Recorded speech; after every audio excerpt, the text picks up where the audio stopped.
देखिए इससे पहले मैं आपको सिंपल इंटरेस्ट का कुछ क्वेश्चन और बता चुका हूँ, टोटल क्वेश्चन ट्रिक में बताएं। और इसमें देखिए आगे भी आपको इतना इजीली बताएंगे कि आपको सब समझ में आ जाएगा। तो देखिए क्या बोले, कोई राशि 3 वर्ष में साधारण ब्याज पे 500 रुपया रखा, 5 वर्ष में 700 रुपया हो जाए तो मूलधन पूछा है। तो 3 ईयर का कितना दे दिया, देखिए 3 ईयर का दिया है 500, और फिर 7 ईयर का कितना दिया है आपका, नहीं 5 ईयर का कितना दिया आपका, 5 ईयर का दिया है 700। ये दोनों को माइनस कीजिए कितना हो गया 200, और ये दोनों को माइनस कीजिए तो कितना हो गया 2 ईयर। तो 2 ईयर बराबर कितना दे दिया आपको 200 आ गया। तो 3 ईयर बराबर निकालिए, 3 ईयर में कितना साधारण ब्याज हो जाएगा, इसको इसके साथ, इसको इसके साथ। तो 3 गुना 2 200 और नीचे 2 काटिएगा 100, तो कितना आ गया 300 आ गया आपका। कितना 3 ईयर का कितना है साधारण ब्याज, ये साधारण ब्याज आ गया 3 ईयर का कितना 300। अब टोटल कितना दिया था 500 में 300 माइनस कीजिएगा तो मूलधन आ गया। तो मूलधन कितना हो गया आपका 200। पी बराबर क्या आ गया 200। देखिए क्या बोला है, कोई धन 2 वर्ष में ऐसा ऐसा मीन साधारण ब्याज पर 900 रुपया तथा 4 वर्ष में 1200 रुपया हो जाता है, तो क्या बोला है आपका मूलधन क्या है। तो मूलधन क्या देखिए 2 वर्ष का कितना दिया है, तो 2 वर्ष बराबर कितना है ऐसा है 900 है। फिर 4 वर्ष में कितना है आपका 4 ईयर में, 4 ईयर में आपका 1200 है। तब इसका डिफरेंस देखिए कितना आ रहा है 300 आ रहा है। फिर इसका डिफरेंस देखिए कितना हो रहा है, इसका आपका 2 ईयर आ रहा है। तो 2 ईयर बराबर आपका कितना हो गया, 2 ईयर बराबर आपका हो गया 300 ऐसा हो गया। तो आपको 2 ईयर का ऐसा निकाल लीजिए। तो 2 ईयर का ऐसा निकालिए, इसको इसके साथ, इसको इसके साथ। तो 2 गुना आपका 300 नीचे 2, इसको काटिए 0, तो कितना आ गया आपका ऐसा आ गया कितना आपका 300। तो क्या बोला आपका 2 वर्ष में ऐसा 900 रुपया पे दिया था वो, तो कितना टोटल रुपया था आपका 900। तो 900 में 300 माइनस कर दीजिए तो क्या आ गया आपका 600 रुपया क्या आ गया। तो मूलधन पी बराबर कितना आ गया, मूलधन आपका 600 रुपया। देखिए क्या बोला है, कितने प्रतिशत पर वार्षिक दर से 600 रुपया पर 3 वर्ष में एसआई में वही राशि प्राप्त होता है जो आपका 400 रुपया पर 6% वार्षिक दर से 2 वर्ष में प्राप्त होता है। तो आपको क्या वार्षिक दर बोला है, क्या निकालना है, दर निकालना है। देखिए मैथ जो है आपका बहुत इजीली सब्जेक्ट है, उसको सिर्फ समझना है और उसको प्रैक्टिस चाहिए, प्रैक्टिस और समझना, जो 2 चीज बहुत जरूरी है आपका। तो क्या बोले दर निकालना है। इसमें एक चीज देखिए क्या दे दिया आपका, दर से कितना रुपया है आपका, तो आपका सीधा ऐसे लिखिए तो कितना रुपया पी बराबर आपका 600 दे दिया है। और ईयर कितना दिया है आपका, ईयर 3 ईयर। आपको निकालना क्या है, आर निकालना, ये निकालना है। फिर सेकंड में क्या बोले जो रुपया, मतलब सेकंड में पी कितना दे दिया आपका, मूलधन 400, कितना दर से, ईयर कितना 2 ईयर दिया, और दर यहाँ कितना दे दिया आपका 6%। तो इसका आपको निकालना, इसमें एक फॉर्मूला याद रखिएगा, P1 गुना आपका R1 गुना P1, फिर सेकंड इधर लिखिएगा P2 गुना R2 गुना P2। तो इसे मान बैठा दीजिए, P कितना है, P1 आपका 600 है।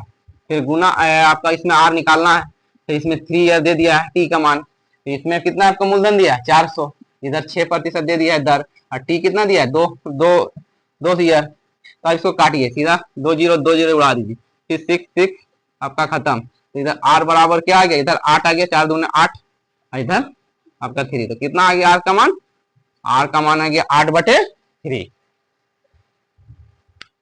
देखिए इसमें क्या बोला है आपका 3600 रुपया 7.5% वार्षिक दर से 6 वर्ष में जो एसआई में साधारण ब्याज प्राप्त होता है, वो एक निश्चित राशि पर 10% वार्षिक दर से 4 वर्ष में प्राप्त होता है। तो एसआई समतुल्य है, तो वो निश्चित राशि पूछा है। तो यहाँ देखिए P1 कितना है, लिखिए P1 3600 है रुपया है, और आपका R1 कितना है, R1 7.5% है। T बराबर कितना ईयर दे दिया है 6 ईयर। फिर सेकंड में आपका T1 बराबर, अब P2 का मान आपको निकालना है, इसको निकालना है। तो R2 आपका कितना दे दिया है 10%, T2 कितना दे दिया आपका 4 ईयर। तो फॉर्मूला मालूम है आपको, तो लिखने का जरूरत नहीं है। तो P1 गुना R1 गुना T1 बराबर क्या होगा आपका, P2 निकालना है 10 मालूम है, R2 का मान 4 ईयर दे दिया टाइम। अब इसको काट दीजिए, इसको हटा दीजिए 0, तो यहाँ 1 0 आ जाएगा, तो 100 हो गया। इसको डायरेक्ट 2 0 काट दीजिए। अब इसको काटिए 4 से, 4 9 36। तो आप क्या कीजिए तो 9 गुना 75 गुना 6, तो इसको गुना कीजिए तो कितना आ जाएगा 4500 रुपया। तो P2 कितना आ गया आपका, P2 आ गया 4500 रुपया। ये क्वेश्चन जो है आपका लगभग आपका सभी एग्जाम में इस टाइप का क्वेश्चन आता है यार, इतना इजी आपको बताएंगे कि कभी आज के बाद ये क्वेश्चन आपको छूटेगा नहीं। देखिए क्या बोला, किसी किसी मूलधन पे पहले 2 वर्ष के लिए कितना दर दिया है, यहाँ लिखे टाइम और यहाँ लिखिए दर, आर लिख लिए। तो टाइम आपका 2 ईयर का कितना दे दिया है, 2 ईयर का 3%। फिर देखिए आगे आपका 3 वर्ष के लिए फिर आगे कितना दर दिया है आपका, 3 ईयर के लिए आगे फिर कितना दिया है, 5%। फिर आगे देखिए फिर 2 वर्ष के लिए कितना दिया है, फिर 2 वर्ष के लिए कितना दिया है आपका 6% दे दिया है। तो कुल कितना बोला है, याद रखिए कुल 7 वर्ष। तो देखिए यहाँ जोड़िए ना, 7 वर्ष आ रहा है, आ रहा है एकदम। तो 7 वर्ष में कुल कितना आ जाएगा, तो इसको क्या कीजिएगा, गुना हो जाएगा। तो आप फॉर्मूला आपको मालूम है, एसआई बराबर क्या होता है, एसआई बराबर क्या होता है, टी गुना आर, या आर गुना टी भी कर सकते हैं। तो इसको दोनों को यहाँ क्या होगा, गुना होगा। तो यहाँ 6% हो गया, फिर यहाँ कितना आ जाएगा, 15% आ गया, फिर यहाँ कितना आ गया, 6 दिन 12%। तो टोटल एसआई कितना आ गया, इसको टोटल एसआई को जोड़िए। तो टोटल कितना आ रहा है आपका, तो टोटल आपका आ गया कितना, इधर जोड़िएगा तो 18 और इधर इतना। तो यहाँ से जोड़िए 6 और 11, 11 3 13, 13 का 3 हैंड में 1, इधर 33। तो टोटल कितना प्रतिशत आ गया, 33%। एक चीज यहाँ ध्यान से देखिए कि कुल 7 वर्ष के समाप्ति पर ब्याज कितना दे दिया है आपका, 666 रुपया ब्याज। देखिए मालूम है आपको, तो यहाँ ब्याज कितना दे दिया है, कुल 7 वर्ष के समाप्ति पर 600 कितना दिया है, 660 रुपया। तो देखिए ब्याज में तो ऐसा दे दिया है, तो ये कितना गुना है इसका, 20 गुना है। कितना गुना है, 20 गुना है। तो हमको मूलधन निकाल, तो मूलधन आपको पी मालूम है 100% होता है कि नहीं, तो इसको कितना 20 गुना कर दीजिएगा। तो क्या आ गया मूलधन का 2000 रुपया। देखिए इतना इजी बात है, आप कभी छूटेगा एग्जाम में या नहीं छूटेगा। तो मूलधन आपका कितना आ गया, 2000 रुपया। देखिए ये क्वेश्चन जो है आपका बहुत इंपॉर्टेंट है, इसको एकदम समझना है, इतना इजिली बताएंगे कि आपको तुरंत समझ में आ जाएगा। देखिए इसमें क्या बोला, आपके एक राशि 3 वर्ष के लिए 4% वार्षिक दर दिया गया, यदि वह राशि 5.5% वार्षिक दर पर दिया गया होता तो 18 रुपया अधिक ब्याज के रूप में प्राप्त होता। तो राशि क्या है, आपको पी पूछा है, पी क्या है, मूलधन। तो देखिए 3 वर्ष में कितना अधिक है, पहले इसको देखिए, 4% और 5.5%, तो कितना अधिक है आपका, 1.5% अधिक है। कितना वर्ष में, 3 वर्ष में। इसको 3 से गुना कर दीजिए, 3 5 15 और 3 एकम 3 और 1 4, तो कितना आ गया आपका 4.5%। तो ब्याज कितना अधिक प्राप्त होता है आपका, ब्याज आपका 1800 अधिक प्राप्त होता है। तो मूलधन क्या आपको बोला, पी निकालने के लिए। तो मूलधन आपको मालूम है हमेशा क्या होता है, 100%। तो 100 बराबर क्या हो जाएगा, इसको इसके साथ, इसको इसके साथ। तो यहाँ 100 गुना 1800 और नीचे आपका नीचे हो गया 4.5, इसको उठाइए, 0 इधर आ जाएगा, इसको काटिए सीधा, आपका 9 से 9 दुगने 18 और यहाँ 9 5 45। तो इसको फिर काटिए, इसको 5 से काटिए, 5 4 20 और 2 0। तो कितना आ जाएगा, इधर 2 0 100 में है और इधर 400 में 2 0। तो टोटल कितना आ गया, 40,000 रुपया। तो टोटल कितना आ गया उसका मूलधन, 40,000 रुपया। देखिए क्या बोला एक क्वेश्चन, देखिए मैंने कुछ रुपया 3 वर्ष के ब्याज पर लगाए। वो क्या किया, अपना पैसा जो है ब्याज पर लगाया, कितना वर्ष के लिए, 3 वर्ष के लिए। यदि 3.1% कम दर पर लगाया होता, मतलब क्या बोलो 3.1 कम दर पर लगाता, तो उसको कितना रुपया कम प्राप्त होता आपका, 232.5 रुपया कम प्राप्त होता। तो राशि पूछा तो उसका क्या मूलधन क्या था, तो आपका कितना वर्ष है, पहले ब्याज आर कितना दे दिया आपका 3.1% उसको मिलता। और कितना वर्ष के लिए आपका, 3 वर्ष के लिए। तो टी कितना, 3 वर्ष के लिए। तो ऐसा आपका निकल जाएगा, टी गुना कीजिए कितना, 3 3 9, तो 9.5% आ गया। तो ब्याज कितना कम मिलता उसको, 232 पॉइंट कितना रुपया कम मिलता। तो आपको निकालना क्या है, मूलधन निकालना है।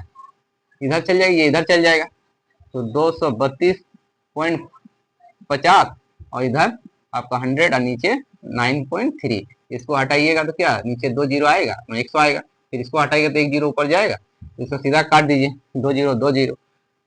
अब यहाँ देखिए 93 से इसको काटिए, डायरेक्ट ये 25 बार में कट जाएगा। तो 1 0 यहाँ है, तो आपका टोटल कितना आ गया आपका 2500 रुपया। तो कितना उसका मूलधन है, 2500 रुपया। ये क्वेश्चन जो है आपका आरआरबी का एग्जाम में आया हुआ है, ये आया हुआ क्वेश्चन। ये क्या आपका इंपॉर्टेंट, बहुत वेरी वेरी इंपॉर्टेंट क्वेश्चन है, ये आपका आया हुआ क्वेश्चन है। देखिए इसमें एक चीज याद रखिएगा, यदि किसी राशि पर एसआई मूलधन का कितना 4/9 हो तथा ब्याज की दर तथा समय क्या बराबर, जब भी ब्याज का दर और समय बराबर हो, मतलब आर बराबर टी हो, इसमें एक फॉर्मूला याद रखिएगा। तो √/SI नीचे है क्या पी गुना 100, पी गुना 100, ये फॉर्मूला याद रखिएगा, इसी फॉर्मूला से बनेगा। ये बहुत इंपॉर्टेंट क्वेश्चन, इस टाइप का क्वेश्चन हमेशा आता है। तो यहाँ पे देखिए किसी राशि पर ऐसा है, साधारण ब्याज मूलधन का कितना है, ऐसा है जो है मूलधन का पी का क्या है, पी का 4/9 है। मीन्स क्या, ऐसा है आपका 4 हो गया, तो ये मूलधन कितना हो गया आपका 9 हो गया। तो इसमें देखिए ऐसा ही मेरा दे दिया है, तो ऐसा बैठाइए 4 और नीचे क्या मूलधन 9 है और गुना 100 है। तो इसको रूट से निकालिएगा तो 4 का क्या होता है 2, 3 9 का 3 और आपका 100 का क्या 10 आ गया। तो इसको गुना कीजिए तो कितना 20/3। तो इसको सी कीजिए तोड़िए, तो 6/2/3%। क्या आ गया आपका 6 दर, क्या आ गया आपका 6/2/3%। देखिए इसमें क्या बोला है आपका, इसमें देखिए आपका क्या बोला है, यदि किसी राशि पर ऐसा है उसका कितना 49% है तथा ब्याज की दर समय दोनों क्या है बराबर है, आर और क्या टी बराबर है, तो समय निकालना है। तो क्या समय निकालना है, तो आपको फॉर्मूला मालूम है, तो एस आई बराबर √SI/P गुना 100। तो यहाँ देखिए एस आई बराबर कितना दे दिया आपका 49, तो एस आई बराबर कितना दे दिया है 49। आपको हमेशा मालूम है पी का मान मालूम है कि नहीं, मूलधन 100% होता है। तो यहाँ बैठा है √, आपका 49 और 100 पे गुना 100, इसको काट दीजिए 100 खत्म कर दीजिए, तो यहाँ बाहर क्या आ जाएगा 7 आ जाएगा। 49 का कितना होता है 7, तो यार आ गया। तो दोनों क्या है बराबर होता है आपका दर और समय, तो दर भी बोलता तो 7 होता, समय भी क्या आया 7 आया।